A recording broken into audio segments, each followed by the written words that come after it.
अवधूत चिंतन श्री गुरुदेव दत्त. अलख निरंजन नवनाथाय नमः.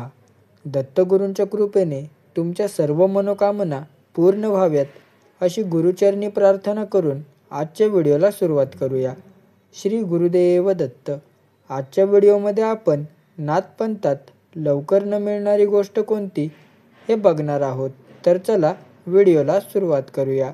प्रस्तावना. नाथ संप्रदाय म्हणजे गूढतेने भरलेली एक विलक्षण वाट. इथे साधक फक्त मंत्र, जप आणि भस्म वापरत नाही, तर स्वतःला पूर्णतः झोकून देतो. पण या मार्गात अशी एक गोष्ट आहे जी प्रत्येकाला सहजासहजी मिळत नाही. ती गोष्ट मिळाली की साधकाचं आयुष्य पालटतं. ही गोष्ट ना बाजारात मिळते, कोणत्याही गुरुकडून एकदाच मागून मिळते. ही मिळवायची असेल तर मन, शरीर आणि आत्मा तिन्हींचं संपूर्ण समर्पण करावं लागतं. आज आपण या अदृश्य पण जबरदस्त गोष्टीचा उलगडा करूया, जी नाथपंथात मिळाली तर ती परम कृपा ठरते. नंबर 1. नाथपंथ म्हणजे काय? नाथपंथ हा शिवतत्वावर आधारलेला एक शक्तिशाली आध्यात्मिक मार्ग आहे. यात गोरक्षनाथ, मच्छिंद्रनाथ, कानिफनाथ यांच्यासारख्या दिव्य गुरूंचा समावेश होतो. या पंथात शरीर, प्राण, मन आणि आत्मा यांचं परीक्षण केलं जातं. साधक आपल्या स्वभावातील दोष दूर करत अंतरंग शुद्ध करतो. या मार्गात अंधश्रद्धा नसते, तर चमत्कारिक अनुभव येतात. प्रत्येक कृतीमागे आध्यात्मिक तत्त्व असतं. मात्र या मार्गात काहीही सहज मिळत नाही, कारण इथे कसोटी असते, परीक्षा असते आणि ती गोष्ट मिळवायचं कठीण तप असतं. नंबर 2. ती एक गोष्ट म्हणजे काय? नाथपंथातील ती अद्भुत गोष्ट म्हणजे गुरूंच्या अंतःकरणातील कृपा, गती. ही गोष्ट बाहेरून दिली जात नाही, ती आतून ओसंडून वाहते. ती कृपा साधकाचा कर्म, भावना आणि शरणागतीतून अवलंबून असते. गुरु फक्त उपदेश देतात, पण कृपा, गती ही मनाला स्पर्श करते. ती मिळाली की साधकाचं मन संयमी होतं. जीवनात वादळ येऊनही तो हलत नाही. हे अनुभवाचं ज्ञान आहे. हे समजणं म्हणजेच नाथपंथातील वास्तविक शक्ती समजणं होय. नंबर 3. ही कृपा कशी मिळते? ही कृपा एक दिवसात मिळत नाही. तिच्या आधी साधकाला खूप काही गमवावं लागतं. अहंकार, लोभ, अपेक्षा या गोष्टी पूर्णतः गळून पडतात. साधक खऱ्या अर्थाने मी पण सोडतो, मग गुरु त्याच्या अंतरंगात डोकावतात. नाथगुरू कोणालाच त्यांच्या मनगटाच्या ताकदीवर कृपा देत नाही. ती मिळते समर्पणाच्या श्वासांवर. जेव्हा साधक विचारही करत नाही, केवळ नामस्मरण करतो, तेव्हा कृपा उतरते. नंबर 4. ती गोष्ट न मिळाल्याने काय होते? जी गोष्ट न मिळाल्यास साधक फक्त उपासनाच करत राहतो, पण अनुभव येत नाही. त्याच्या साधनेत उष्णता नसते, परिणामही दिसत नाहीत. साधक चिडतो, नाराज होतो, गुरूंकडे मागतो, पण काहीच घडत नाही, कारण तो अजून तयार नसतो. गुरु ही गोष्ट कोणालाच मागे लागून देत नाहीत. ती मिळवण्यासाठी अंतःकरण निर्मळ आणि पूर्णपणे शरण व्हावं लागतं. यामुळे अनेक साधक वाटेतच थांबतात. नंबर 5. नाथसंप्रदायात ही कृपा कोणाला मिळाली आहे? इतिहासात अनेक नामवंत साधकांनी ही कृपा अनुभवली. जालिंदरनाथ यांनी ती मिळवल्यावर त्यांना अग्नीतही ताप जाणवला नाही. गहिनीनाथ हे समाधी अवस्थेत रमले, कारण ही कृपा त्यांच्या श्वासात उतरली होती. श्रीकृष्ण सरस्वती यांचं संपूर्ण आयुष्य हे गुरूंच्या कृपेचं जगतं उदाहरण आहे.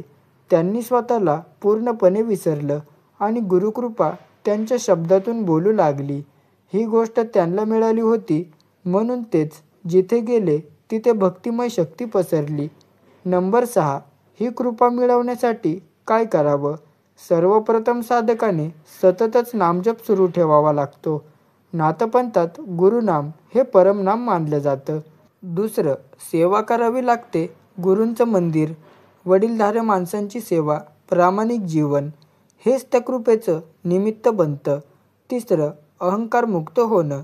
गुरुसमोर मी काहीही नाही अशी मनस्थिती लागते. शेवटी गुरुच्या आज्ञेचा निष्ठेने स्वीकार. जो गुरुच्या ज्ञानानं मागतो, पाळतो, त्याच्यावर कृपेची सावली पडते. नंबर 7. ही कृपा मिळाल्यावर काय बदलतं? जीवनात बाहेरचं काहीही बदलत नाही, पण दृष्टी बदलते. चिंता, भीती, राग, मोह या सगळ्या भावना विरघळतात. साधकाच्या आवाजात समाधान असतं. तो कुठेही असला तरी नाथगुरूंची कृपा त्याच्यासोबत असते. यानंतर तो संकटातही शांत राहतो. त्याच्या मनात वादळ असलं तरी तो गुरूंच्या चरणांवर स्थिर असतो. हीच ती गोष्ट जी मिळाली की तो साधा माणूस महान योगी बनतो. नंबर 8. ही कृपा हरवू शकते का? हो, ही कृपा शाश्वत नसते. जर साधक अहंकाराने भरला तर ती मागे घेण्यात येते. ज्या दिवशी तो मी आता सिद्ध झालो असे म्हणतो, त्याच दिवशी कृपा निघून जाते. त्यामुळे नाथगुरू सतत नम्र राहण्यास सांगतात. या कृपेची राखण हेच खऱ्या साधकाचं कार्य असतं. कृपा टिकवण्यासाठी शरणागती टिकवावी लागते. मनात सतत नम्रता आणि सेवाभावना ठेवावी लागते. नंबर 9. हे सर्व का कठीण आहे? कारण नाथपंथ हा सहज मार्ग नाही. इथे साधकाला आपल्या प्रत्येक इच्छेचं बलिदान द्यावं लागतं. पोटासाठी, जगण्यासाठी झगडणाऱ्या माणसाला हे कठीण वाटू शकतं. पण ज्या दिवशी साधक म्हणतो, मला फक्त गुरूंचं चरण लागो, त्या क्षणी गुरु ही गोष्ट त्याच्यावर टाकतात. कठीण आहे कारण या मार्गात मनोविकारांचा मृत्यू होतो. पण एकदा हे पार केलं की साधक जगतो गुरूंच्या कृपेत. नंबर 10. कृपा मिळत राहावी यासाठी काय करावं? ही कृपा सतत अनुभवायची असेल तर दररोज नामजप, सात्विक आहार, एक वेळचा उपवास, गुरूंच्या मूर्तीला रोज नमस्कार आणि महत्त्वाचं म्हणजे स्वतःच्या विचारांचं निरीक्षण. आपण गुरूला विसरतो का? अहंकार येतोय का? कोणी वाईट बोलल्यावर आपलं मन डगमगतंय का? हे सतत पाहिलं पाहिजे. नाथपंथात कृपा टिकवण्यासाठी स्वतःशी प्रामाणिक राहणं गरजेचं आहे. समारोप. नाथपंथात ही एक गोष्ट म्हणजे गुरुकृपेचा थेट अनुभव. ही गोष्ट कुणालाही मिळत नाही, कारण ती मागून मिळत नाही. ती जमवावी लागते, सिद्ध करावी लागते.